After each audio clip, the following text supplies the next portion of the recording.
Hey guys, it's Antoni and welcome to the Journey NYC podcast. This is season 2, episode 19. Today I've got a really phenomenal guest. He's not only a model, he's a nude model, and he's also an entrepreneur and a founder of his own company. So sit back, hang tight. We're going to speak just shortly with Ryan Young. Whoa! Whoa, hello. I know this guy. He's the Amazon sales guy that I watch all the time. Oh, wow. Crazy stuff. I buy marshmallow bombs and things. Those are good. They're really good, but they're really not good for my waistline. Yeah, but they're like I know, then I can run with you. I know what you're going to tell me already. Like, we run so we can reward ourselves with the marshmallow goodness, right? Absolutely. Although my favorite thing has got to have been the popcorn episode. That was a lot of popcorn that came out. Holy crap, can I tell you? Yeah, and I was going light with it, but talking about an abundance of wealth. Like, there it was, all the popcorn. Yeah, exactly. So for our listeners, my name is Antoni Luke-Akagi, and this is Ryan Young. I was just heralding your praise as far as being a model and the founder and the creative director for runwithryan.org. And today we're actually here on the Journey NYC podcast, just talking to you because you've got a really cool story about, as we grow as human beings. And I think I was just doing some research about how everyone generally the typical adult will have had 5 careers in their lifetime. Wow. Is what people are saying. And yet, in today's world, post-pandemic, the average lifespan of an employee with a company, with the way that the world is working now, is between 2.5 to 3 years. Okay. So to me, I think, how is that possible if they're only going to be working for roughly about 15 years? I don't understand. Anyway, so let's talk. Ryan's got a ton of social media presence. I'm sure a lot of you have seen him, not only on Instagram, but let's talk first about where you are, because you look like you've got a really nice, sunny, bright place. Yeah, no, this is my home here in Los Angeles. West Coast. So thank you for including me on the Journey NYC.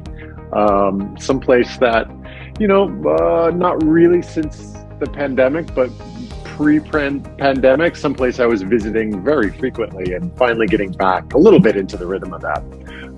But yeah, I'm based here in the West Coast, where I am very grateful to have the sun out because, we've been coming off a season where us West Coasters. There's been a lot of rain right there. Yeah. It's been a little, it's been needed, but jarring. Yeah, it's not why I moved to Southern California. I didn't move here for the rain.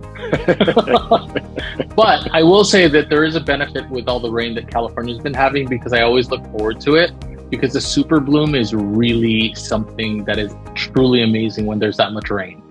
It really is. I got to tell you, this morning I was out running a couple errands and driving up Fairfax, which you're driving north and there's the hills in front of you. And I was like, oh, Lord, it is so green. It's really, really beautiful.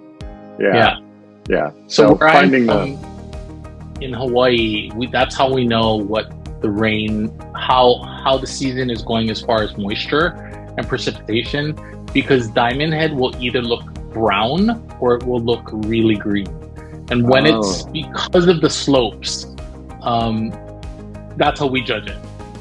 Okay. Yeah. I love that. Because the slopes don't have sprinkler systems. Sure. They're not man assisted. Not yet. So Ryan, what we do here at the Journey podcast is we really talk about people's, life and transitions for a lot of different people, as far as sometimes it's career, sometimes it is mental state. We've had some really great guests here where we've talked to transsexuals who have actually transitioned, what that's like, what their beliefs were, what their family's beliefs, not to mention the community and the public. what I found really interesting when talking to you, and I've been following you for a while, is just seeing the diversity of what it is that you do. I think one of the things that I find so inspiring about watching your feeds is I knew from, you know, watching different things is that you had been a model previously, and then also a nude model. And then also there were things that I found cool that, like, you started doing these infomercial sort of style things with Amazon, which is really when I started getting tickled, because it was sort of just watching you sort of get into it. And then I was like, how the hell does he choose all these products? There, you know, and there's so many different things, because I think there was a 1980s-ish model from the International Male Days that a friend of mine knows, and he likes to tease me about, because he might have been a huge crush, named Greg Avedon. Okay. And we were talking about what happened to these people, because like they were everywhere when I remember seeing them. They were, you know, and what happens after your career? What happens when you no longer start being the it kid or the hot, you know, the hot guy on the block, because there's always new people coming up, but also is when you start aging into a different look, you know, because there's this gray area where it's like, you're not the young father anymore, but the thing is, you're not quite the silver daddy, you know, and it's this really gray area in that kind of field. And yet I've watched you just flourish doing so many different things that it's, you know, it's so cool for me to see. How do you know, tell us a little bit about what your career was like, and, you know, how you've been, you know, sort of growing and evolving along the way. Sure. Yeah. Well, first, thank you. Yeah, you have been a really big support for me over the years in terms of just following my journey, and now in the recent months as we've continued building our relationship. Know that I appreciate that. So thank you. I guess I'll start way back in the beginning, moving to LA from Chicago. I was not even 18 yet. Wow. But I knew it was someplace that I wanted to be. I have that story that in high school I went out for my first audition. And it really was one of my sister's friends who was a booker at an agency who said, "Hey, Ryan, do you want to go out for this commercial?" Yeah, sure, why not? And so I did. And yeah, I've got that story of, holy crap, I booked it, thinking it was always going to be this easy. So yeah, like picture those big block, like Motorola cell phones, like in the car in the mid 90s. Yeah, exactly. Yeah. And so there I was, literally, like, the commercial was my mom was dropping me off at soccer practice or something like that. But that Amazing. Is kind of what put the seed into my head of like, oh, wow, this is possible. And I enjoy doing this. And I've pretty much always been a person who believes that if you find something you enjoy, pull that thread and try to do more of it. And so, yeah, that led me to LA. And, you know, like, it wasn't necessarily, I very quickly learned it was not going to always be that easy. But I was very fortunate that in the first year or so, I really started to put together a good group of friends. I surrounded myself with a good group of friends that I trusted, that I respected, and who definitely knew a little bit more than I did. So being humble to knowing, like, I don't know all the things I don't know, what advice can you give me? And one of the things I learned very early on was do one thing every day to further your career. Just one. Okay. Sure. Like, you know, and I think my friend Robert, who said that to me, probably knew that when he was saying that, you do one, you start to see a little momentum, you're going to do two, you're going to do three. It's just starting. It's just building that momentum in the place that you'd like to go. So yeah, I did have a couple little side jobs here and there along the way, but more or less, yeah, I started booking a couple smaller print things, a couple commercials here and there. And I'll bring it kind of back to one of the things you opened with about multiple kind of careers or trajectories around, during our lives and our career paths. Yeah. I feel like being in the industry that I've been in for so long now, I literally, I was around when headshots were black and white. Yes. I'll say it that way. Okay, I completely relate. Know what that is. And, now we're so far beyond that. So I've been able, and I've seen the incremental change. And while at times change can be difficult, I try to stay open to that change and try to look at the change as opportunities that maybe I can leverage some way. Sure. And approaching life, approaching my career that way, it's basically led me to become to have a little bit more of an entrepreneurial spirit than, sure, say, a traditional model who kind of waits around for the next booking. Yeah. So seeing these things become possibilities, seeing technology and communications grow, one thing has kind of led to the next, and I've been building on the foundation of where I started to where now, yeah, you're seeing me pop popcorn for Amazon on an Amazon Live, and it's opening up the next chapter of where I'm going. Go back to that one statement because we lost you for a hot second and you froze when you were saying that you were popping popcorn for, and then you froze for a hot second. So yeah, now jumping in and trying to harness those opportunities, I've really been trying to build on that foundation of where I started. And so now you see me on Amazon popping popcorn and having just a good old time, like selling products that I love. So. Oh, wait, so you actually choose those products? Oh, I do, yeah. That is cool, because normally is they get a spokesperson to and they tell you what to sell, and you're getting to choose the things that you like. That's amazing. Oh no, I'll let you totally in behind the scenes. So last summer, I was away on a very, very nice summer vacation for a couple of weeks, and I got an email from Amazon thinking it was spam. Sure. I dismissed it. I had a follow-up email a couple of days later. I'm like, this is something that I'll look into. And sure enough,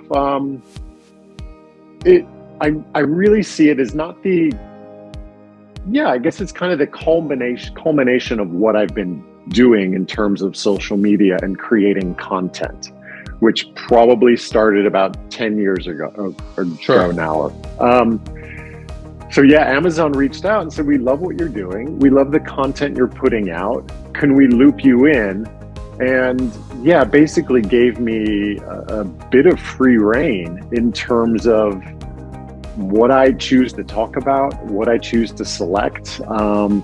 They really and you know this about me, I love traveling. I love kind of adventure, luxury travel and all that. So they had one guideline of, can you try to keep it in that genre, but give or take a little bit.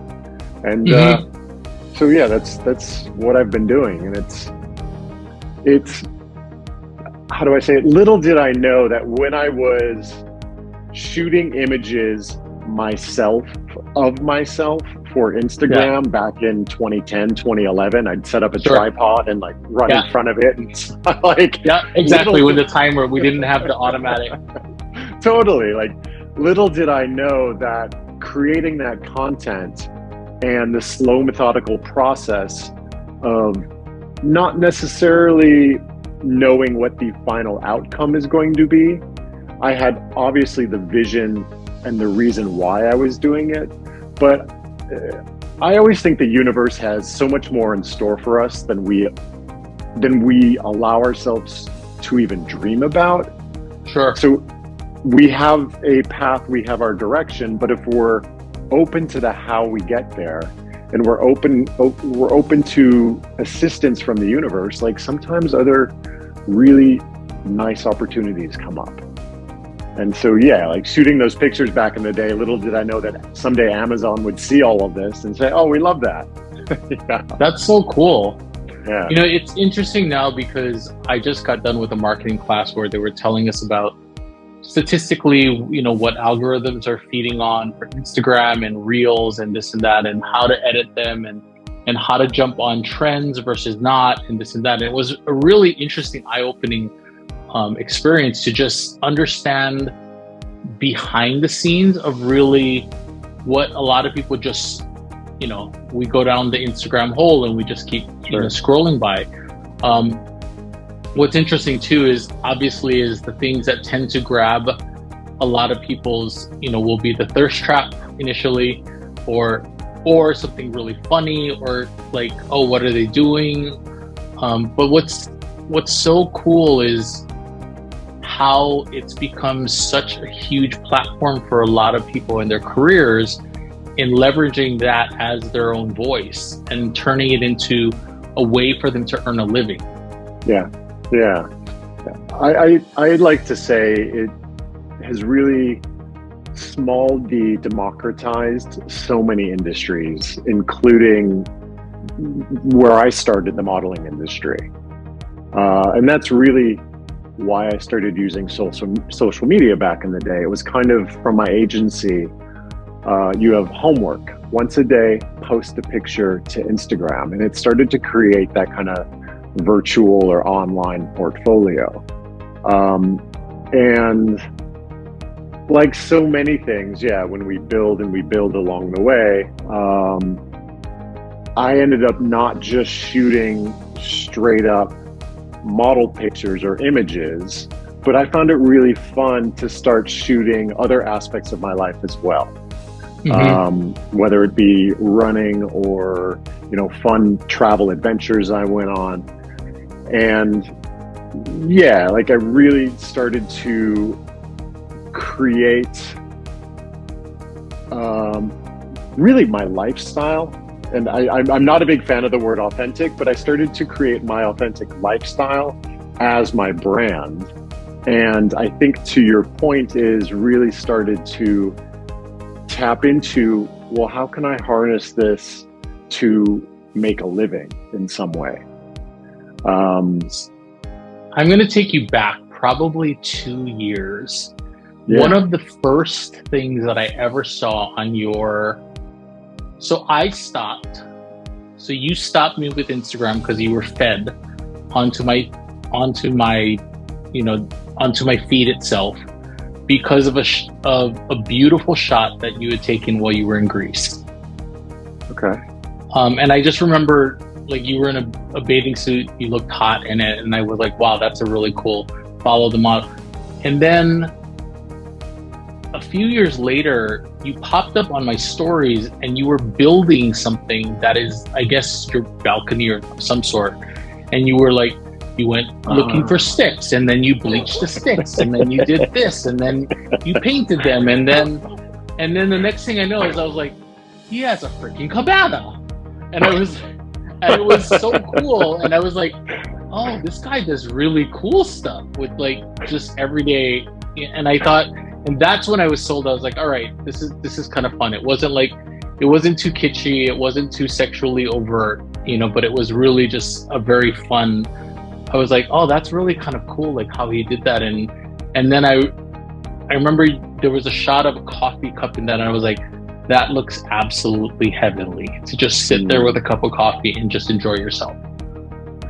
Well, thank you for saying that. Yeah, that was my Tulum, Greece-inspired sun canopy that I was building at the new apartment here. Yeah, well, it was phenomenal because it stopped me in my tracks. I was like, wow, that's kind of cool. So let's go back to your modeling career. You started as a model, obviously, when you were younger than 18. You were discovered by chance and booked something very easily. You've been doing it now for well over years. And and you also you released a book, I know, because you were promoting it with you were like you were the featured model of probably a really big name as far as in the male physique photography, Kevin McDermott. Yeah. So you sold that book recently. How does one transition from, physique nude modeling into, does it affect both the fashion side in the modeling world?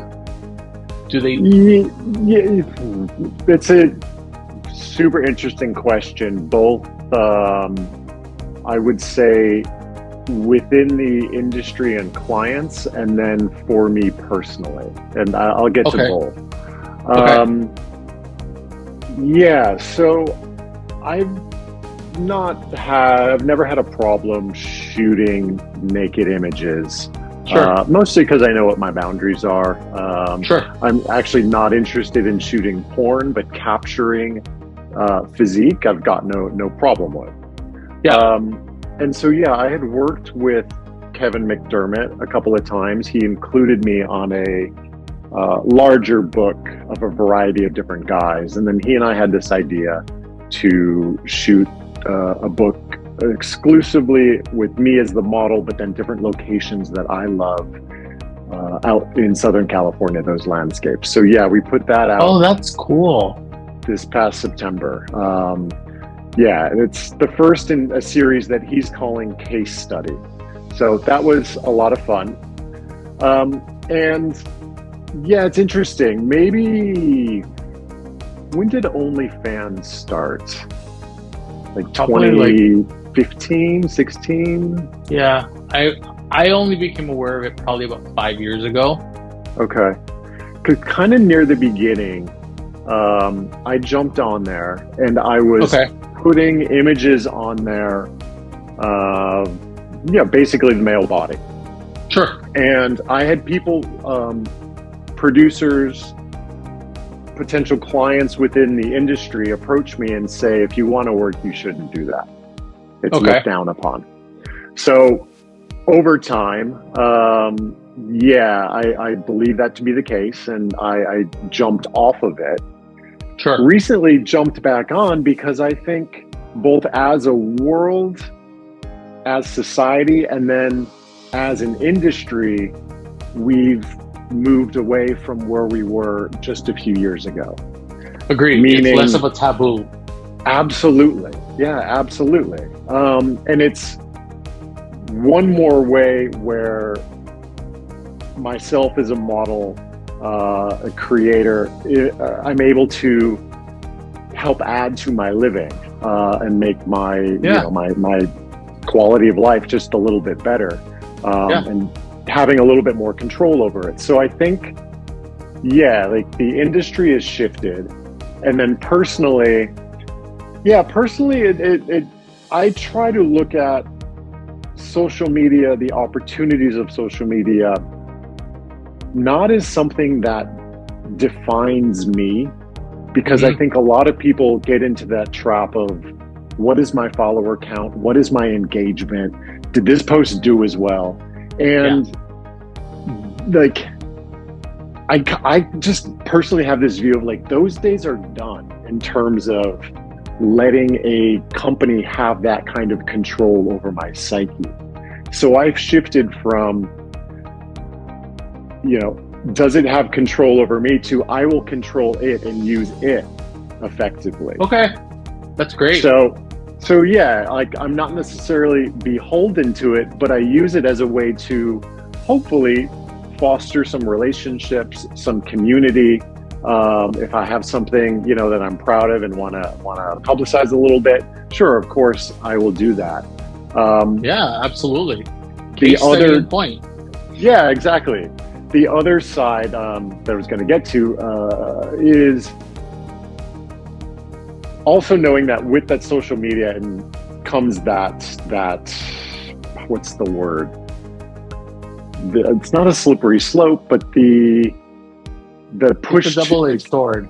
yeah, there's always a desire where people want more, and should I be giving more, and how revealing is revealing enough? Yeah, exactly. While still, I'm a little bit old school in that I like to also know that I share with my community and the community we've built, but I also still have a little bit of a personal life, you know? Yeah, and you should. Yeah, so I think that was a long-winded answer to a very nice prompt of a question. Well, it's interesting because, you know, you actually see like these A-list stars who are on platforms like OnlyFans now, who literally make millions, and yet they're still selling subscriptions.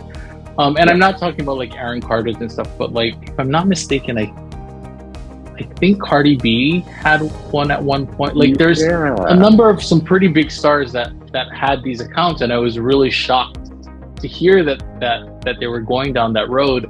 And yet, you know, is to tie that back to even my experience with this marketing course that I took. It is a full-time job. When I listen to some of these, you know, there's a, you know, and he's basically a porn actor, but I was on social media, he was talking about, well, I generally make about $100,000 a month, you know, and I've been doing it now for the last 3 years, but all they do as their full-time job is that. Yeah. And it is time consuming. You have to you literally have to think and sometimes map it out. It's not a matter of throwing it out there and just seeing what sticks. It's a matter of thoughtfully putting it together, and now there's an expectation of what is the value transfer that you're giving to someone. Right. Is it enough? Do I need to give more? How much do you keep for yourself? And it's really sort of interesting to see, and I have so much respect now for those that can have the time to post the way that even Instagram guidelines suggest. I was doing some research on that, and they basically are 7 to 10 stories a day, 5 posts on your regular grid per week. Wow. 5 to 7 reels per week, of which those are what the algorithms, you know, push more than stills. So like, how do you then take all your static shots and then put them together into a reel to make them, you know, is whatever you want them to be? And it was really eye-opening for me just to understand that, you know, this is a full-time job. It's no longer the case of where like, oh, you have something that maybe will go viral, or, you know, it's cute, and oh, you know, they've taken so much intention and focus off the likes and who likes and who views and whatever, and to now is who's actually engaging, who's actually watching your reel multiple times versus just once. You know, is the viewing, the attention grabbing of 5 to 7 seconds is now down to 2 to 3 seconds. They either love, right? It's just crazy. I was like, we've become so full-length reel anyway for those 2 to 3 seconds. That again is either they like it or they don't, and you're either swiped or you're not. And it's such an interesting change into the world and how that happens. I do have a question though. Sure. How does being a model who has been out there, and whether it be OnlyFans or just in a book, how does that affect your dating life? Because for me, I don't know, like, I don't know. I actually have no idea how I would feel if I was like, they were naked, or, you know, everyone knows what they look like. It would be just, this is more my own curiosity. Like, how does it work? Sure. As you know, but I'll tell our listeners, I've now been in the relationship I'm in with my partner for 5 years and a couple of months. When he and I first started dating, he told me this story a few months into our dating relationship. He said, like after our first or second date, he said, I was out to dinner with a friend. He said, I was walking to the bathroom, and I pulled up Reddit, and it was a Reddit of male model hot guys, whatever it was. Yeah. Said, oh my God, it was you. and then it sealed the deal. Well, no, I just hadn't really even thought of it that way, because I guess I lead this within my own brain. I use the word just in this context, understanding there's a lot more to it, but almost a little bipolar, in that I know that I'm a public person in a lot of regards, but I don't see myself that way at all. Sure. And so, yeah, I can promote a book that is all about being nude out in landscapes, but I don't see myself as the person putting, I'm slightly removed from it. So that was really the first time that I realized, oh yeah, like, more and more, especially around that time, that's a thing, that I can approach somebody and they could fully have seen me full. Yeah. And in all your glory. Yeah, that's just the way it is. And I guess it goes to not necessarily having shame in what I put out. And I won't put something out unless I like it and I'm proud of it and I can stand by it and say, I did that. Yeah. I think that is something that is very, very true, is in today's world where even the most beautiful have got haters and there's so much negativity that comes out of it. I think it does come down to us being comfortable in our own skin and being able to be okay with whatever we put out there.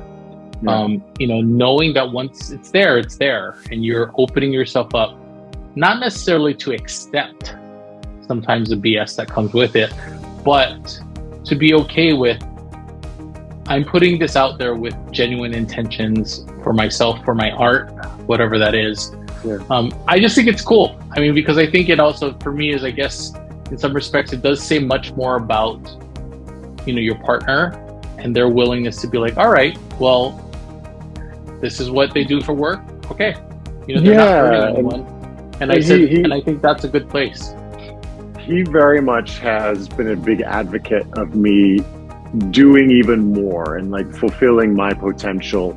And it's interesting, like,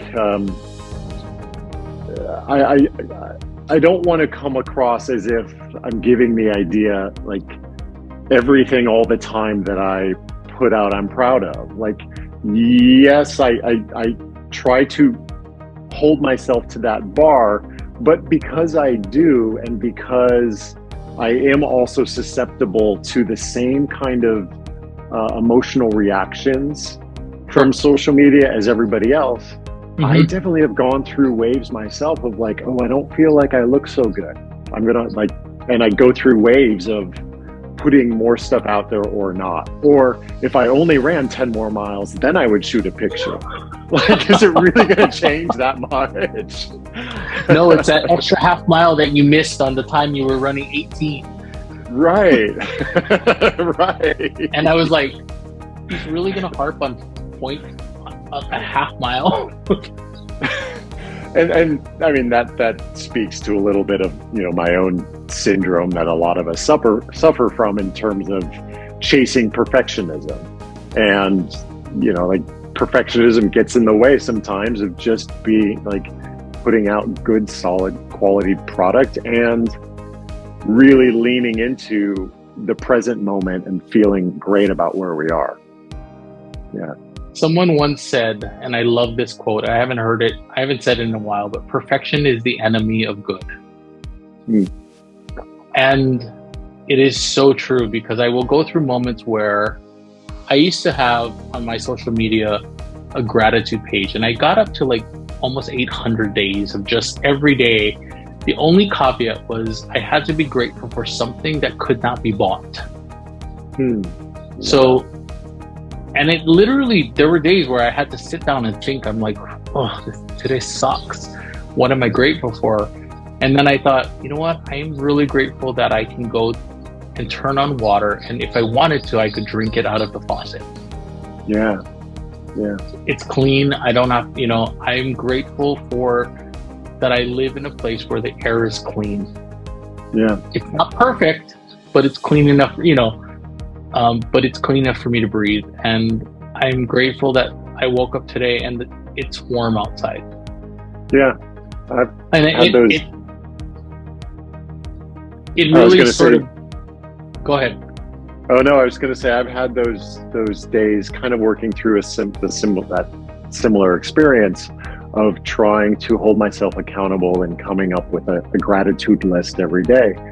And sometimes it's really easy, and other times it is searching for, okay, yeah, I'm just glad I woke up and I'm able to breathe this clean air again, to your point. Yes. Yeah. Exactly. Yeah.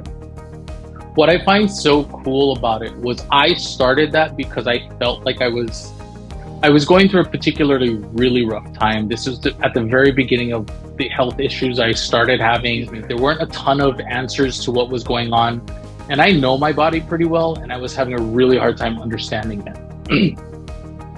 And I needed to I wanted to figure out a way to reconnect with my own creativity. Because I had performed for so many years and retired from dancing and stage and wasn't really doing anything that was what I saw as artful or creative. And so I wanted to reconnect to that creativity. And that was one of the things that I kept coming up on, even when I read about it, was that practice, gratitude and your creativity will follow. Yeah. And, it took 800. My goal was to get to 1,000, and, maybe one day I'll start it again, but I got to like day 800 something. And then unfortunately I allowed life to take over and I forgot how to actively practice it and document it. But I remember it was a big thing for me to be able to do that and to reconnect with that and discover this next phase of what my life was going to be, which is why when I was thinking about it, I was like, I think Ryan would be a perfect person to talk to on the podcast, because I think coming out of the pandemic, there's a lot of people that are, they're struggling.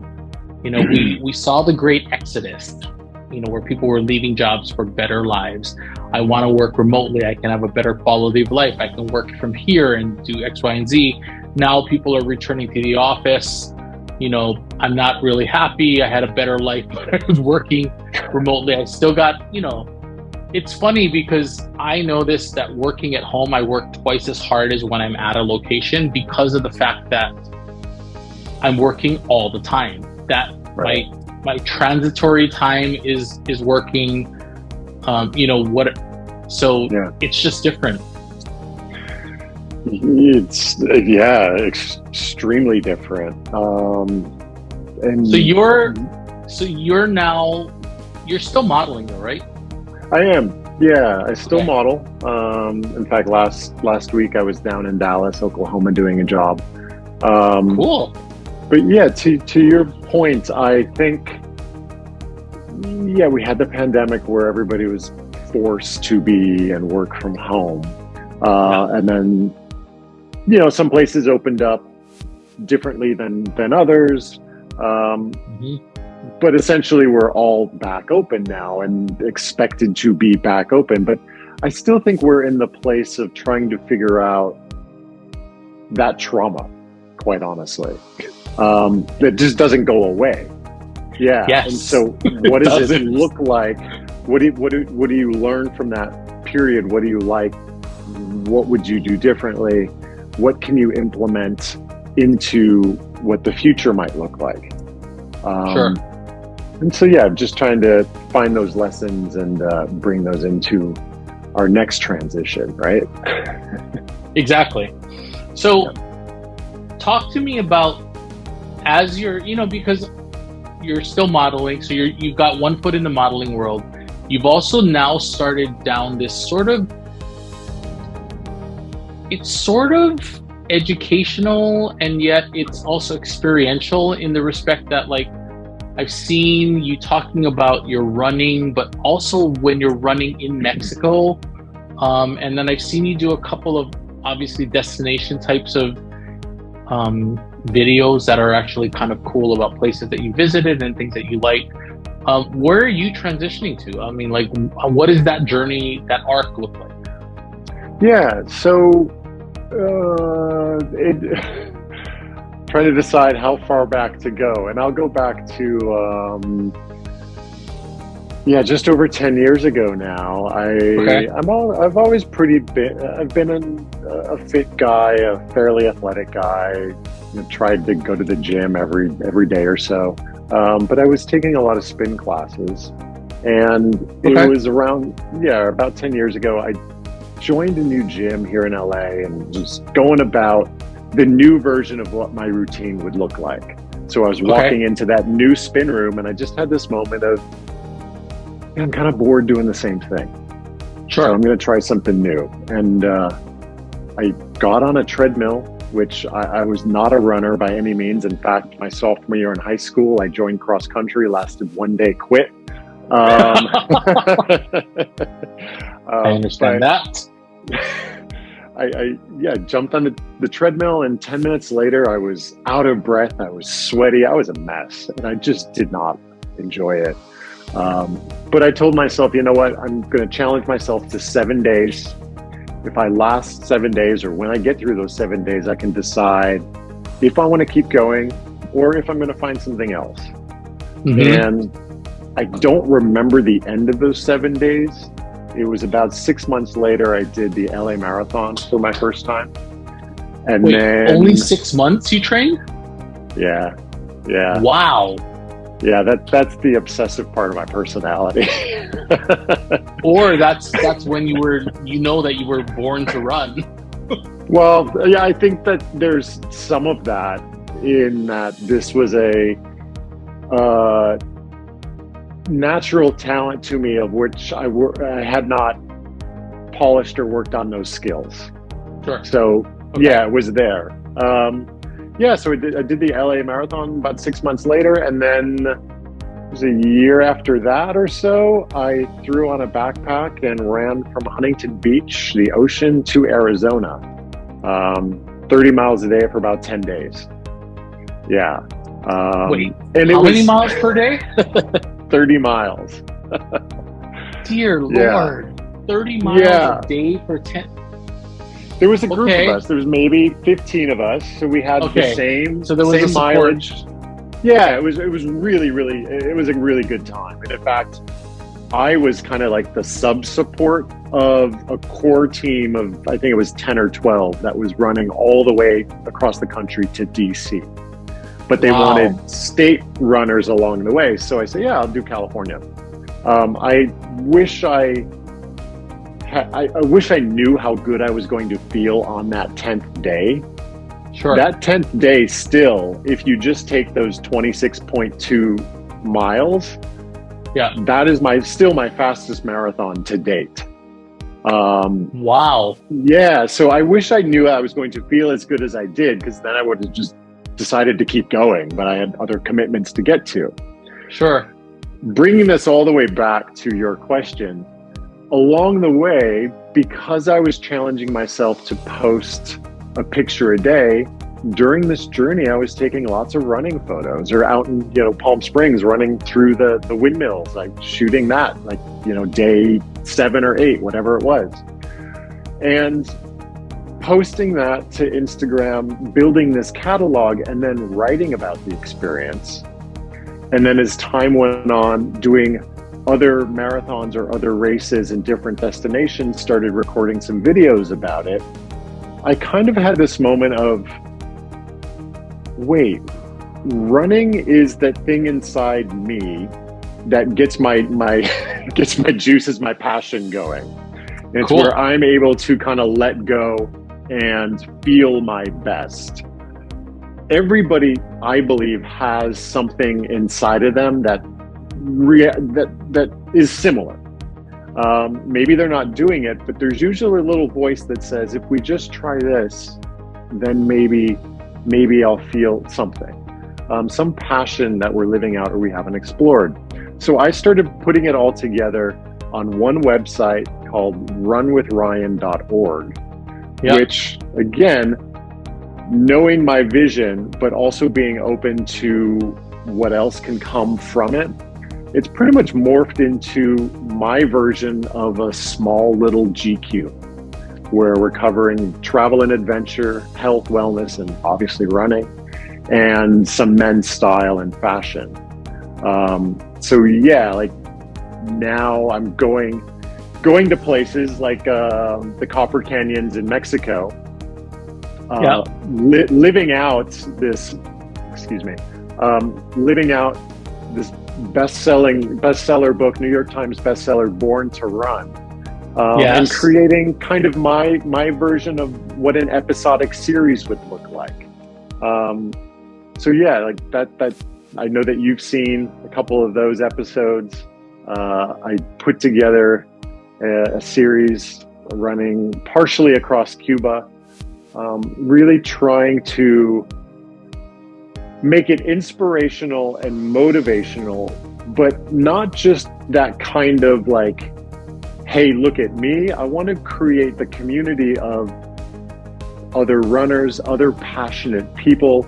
And as we go about our business, say in Cuba, learning about the cultures, learning about the places around us, and stepping into the unknown, being okay with that, and what can we learn while we're in the unknown?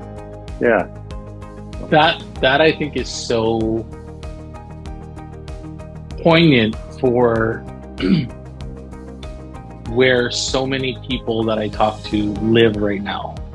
What's possible, right? And that's sort of, it's a scary place to be, but it's also super exciting. Yeah. It forces you to understand that maybe it's time to change shoes, and the shoes need to be broken in a little bit. But this podcast, I don't know if I ever told you, started with a friend of mine who eventually moved away. We used to host this live at the picnic table, and now we do it virtually. But he started with this. He goes, I think what would be cool is a podcast of just everyday people and the journeys that the human being takes that is not tied to celebrity. Because celebrity has so much privilege in certain respects. They also lack a lot of privacy, but there is a lot of privilege in getting their stories out quicker. Like suffering from MS, what that's like, with Christina Applegate and like Selma Blair. And I think it does raise the awareness of it. And yet there's so many people that have been living this journey for X amount of years that their story never gets told, and sometimes finding the strength. And I see it now when you see with people dealing with grief or whatever it is, or weight loss journeys on social media as they tell their journey along the way. And I even started trying to figure out how to tell my journey from being a dancer and a performer, and then having a bunch of health issues, which culminated in needing to get a hip replacement, and what that was like, and what the rehab is like, and what it feels like when you're accustomed to being able to swing a kettlebell and you can't even, that's not possible because you can't even walk downstairs. So it's, I love that. So we're now there. You started runwithryan.org. You're covering, a mini GQ, as you say, lifestyle, travel, as well as wellness. And what is the big goal for this venture, or this new iteration, the next version of Ryan 2.0? What is the big goal? I have a couple of ideas in mind. More than anything at the moment, it's creating creating runwithryan.org as a community space. Okay. And so, yeah, I do have a membership portal on there. Okay. Where, yeah, I may have mentioned this to you earlier, where I'm going to start releasing more educational type videos, whether it be a Couch to 5K series or, a series based on my experience in the male modeling world, tips, suggestions, advice, that kind of thing. But not just me talking at camera or talking to an audience. I want to get the feedback and I want to create that community of where can I service and where can I be useful, where can I be helpful. So that's one of the goals that I'm putting out there. Another one is actually, the title is Run with Ryan, right? And again, the paradox of me is I love running solo. I love putting my earbuds in and it's my time to detach. It's weird because I detach, but I'm also the most present and aware of my surroundings in that space. But knowing that it's my solo time, I'm also in the process of creating some destination runs where there'll be a small group of us that will go off and run, a course that I put together. Very fun. It's really, the goals are to harness and create more of a sense of community, knowing we all support each other one way or another if we allow it. Sure. And so, that's where I'm at the moment. Yeah. I actually think that's really cool. Like, I've only seen a couple, and these are like YouTube celebrity, sort of YouTubers.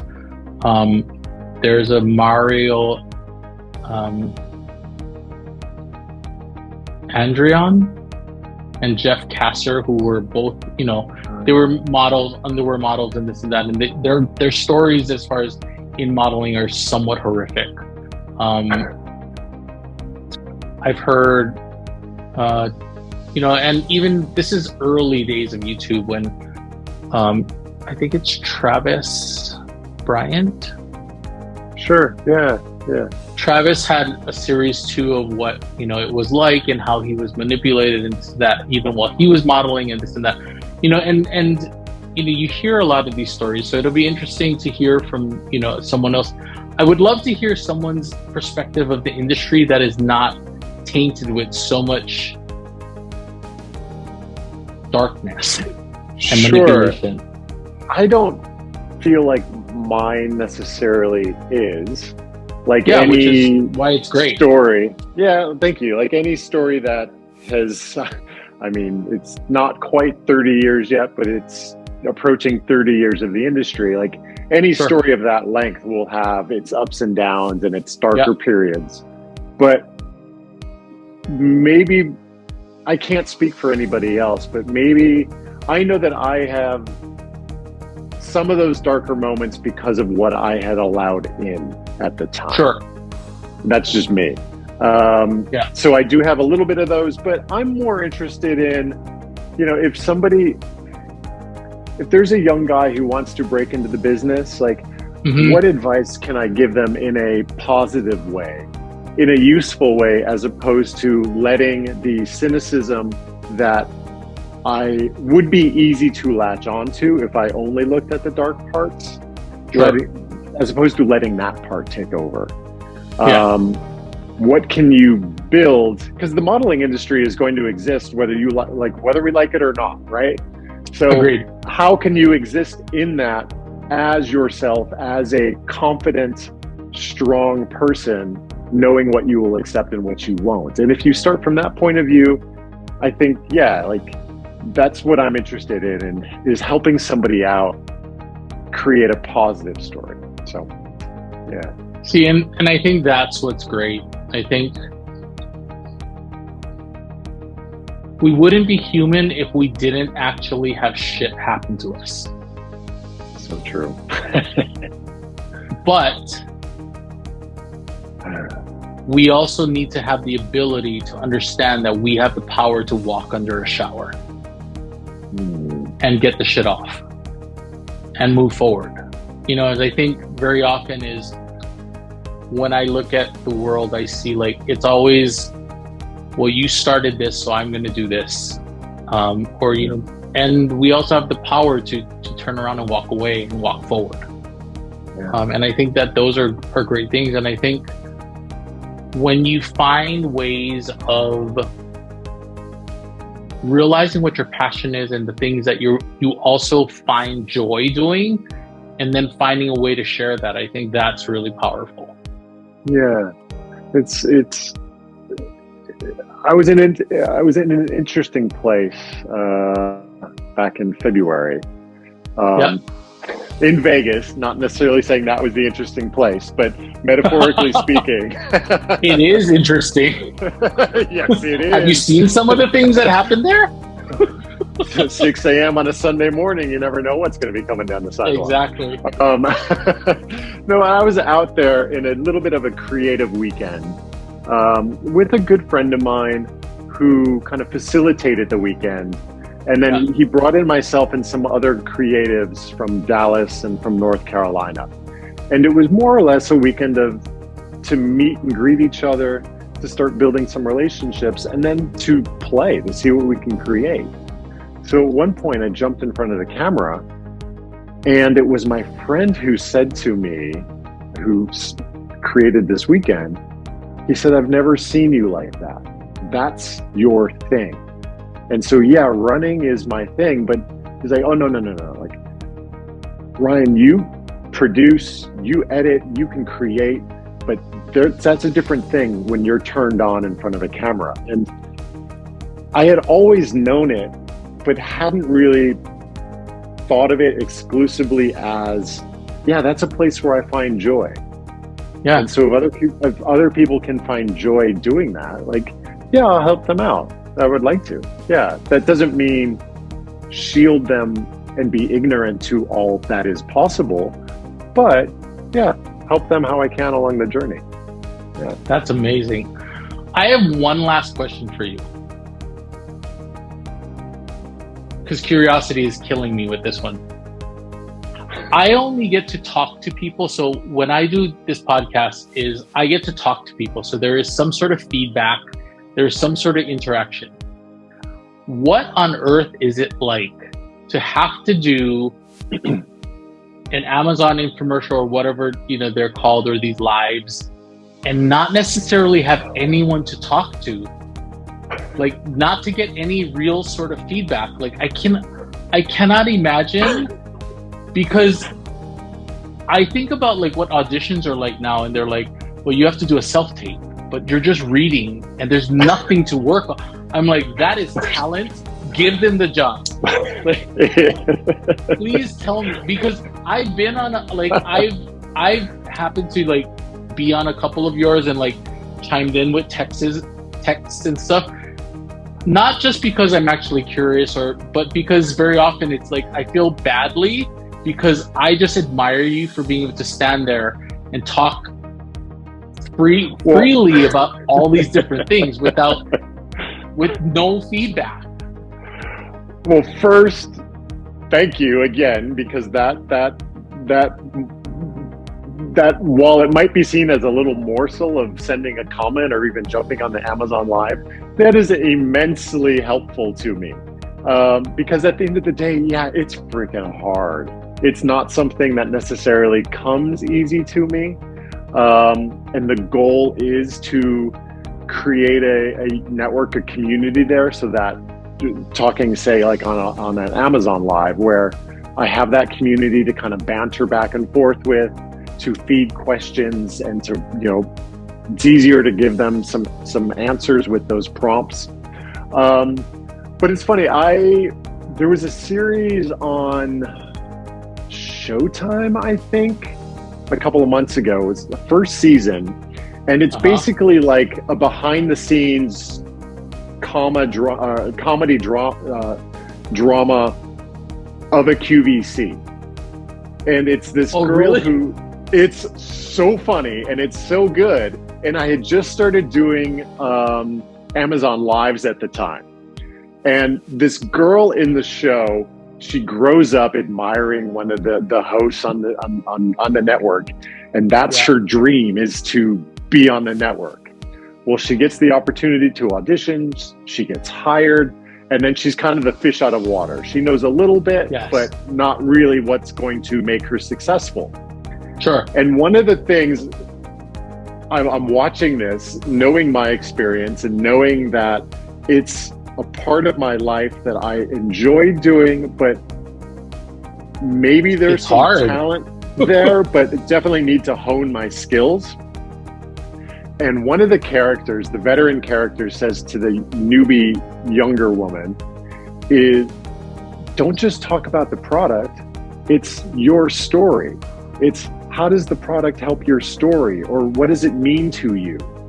And so even in that, it's creating that community and that trust, that relationship. And so I know that the moments that I think are my best in live chats or in Amazon live chats, or I'll name it off the top of my head. It was around the Christmas holidays, and I was shocked that on Amazon, there's this little, looks like a little log cabin, and you throw in a little incense. You burn the incense, and it goes up through the fire. And holy crap, I had that my parents gave that to me as a kid. I don't know why, maybe we were at a store or whatever, but I just loved it. And so I would pull it out, say in September, keep it out till April, burning evergreen incense. But I found the new version, same company, and I started talking about it. And while in a back and forth with an audience would have been helpful at that moment, it always would be. It was the easiest and probably from the audience perspective more engaging, because I was able to relate it to my own experience, because I was able to talk about the memories that I had and the, like what did that stimulate inside of me. And so, if I just talk about a pen, so what? But if I talk about what the pen helped me write, and I remember writing this manuscript, that's a little bit more interesting. So, it's been hard. And at times I've been frustrated and wanted to walk away from it, but those are the days where I just kind of put things away and I say, tomorrow's a new day, tomorrow will be better. And pick it up and try again. Perfection is the enemy of good. Yes, sir. I always have to tell them. Oh my God. One day I will think of that first and foremost. We are going to open up the platform for you to tell all of our listeners out there all of the things that you got going on. We know about runwithbrian.org. We know that it's a version of men's lifestyle, travel, as well as wellness that you actually cover. But tell us about the other platforms that you're on. Sure. I am still on Instagram. My tag. Yeah, right. My tag there is Rye Young. Even with their crazy algorithm, which I'm going to pick your brain with, probably off of this podcast. Sure. Even with their carrot dangling if I just do this right. Exactly. I'm still on there. I've been really kind of leaning into YouTube recently, both with shorts and with the longer form videos, the Cuba series that you're seeing up there. And that is Rye Young Official. Ooh, okay. I know, right? And the same with my Twitter. That's the same handle. Twitter's a little bit of everything. Official? Correct.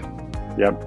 And then for those looking for a little bit more, there's the OnlyFans that's up and about, which is also the same tag, Rye Young Official. So cool. So there it is. Our listeners, if you actually want to go to YouTube itself, we'll actually have all of his handles down in the description below. Again, we're talking with model turned entrepreneur turned infomercial live chat with for Amazon, as well as a passionate and a very well talented long distance, ultra long distance runner, Ryan Young. Ryan, thank you so much for being on the Journey NYC podcast. It is super great to talk to you. Thank you so much. We look forward to talking to you soon.